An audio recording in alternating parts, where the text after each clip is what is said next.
#ask Dr. John Watson type చేసి మీ questions అడగండి, తప్పకుండా రిప్లై చేస్తాను. Ranjith Prabha, sir I want to start 3 days water fasting and I'm using finasteride and minoxidil. Should I stop this medication or can I continue? ఇక్కడ వీళ్ళు ఏమడుగుతున్నారంటే water fasting చేస్తూ మళ్ళీ మినాక్సిల్ and finasteride వాడుతూ ఉండొచ్చా లేదా మధ్యలో ఆపేసేయాలా? అసలు వాటర్ ఫాస్టింగ్ అంటే ఏంటి? వీళ్ళు వాటర్ ఫాస్టింగ్ ఎందుకు చేస్తారు అంటే కొంతమంది రిలీజియస్ పర్పస్లో చేస్తారు, ఇంకొంతమంది బాడీలో డిటాక్సిఫికేషన్ కానీ, మేజర్ సెట్ ఆఫ్ పాపులేషన్ మాత్రము వెయిట్ లాస్ కోసం చేస్తూ ఉంటారు. ఇది ఎలా చేస్తారు అంటే ఫుడ్ తినడం ఆపేసి ఓన్లీ నీళ్ళ మీద బతకడం అనమాట.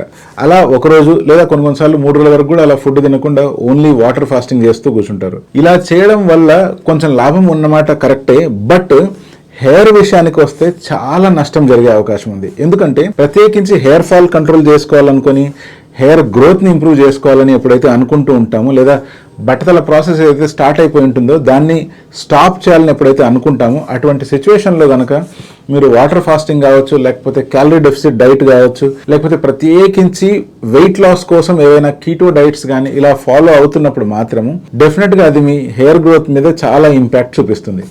అందుకనే మీ గోల్ కనుక హెయిర్ గ్రోత్ అయితే మాత్రం డెఫినెట్గా ఇటువంటి ఫాస్టింగ్స్ ఏవి చేయకుండా కడుపు నిండా తిని కంటి నిండా నిద్రపోండి.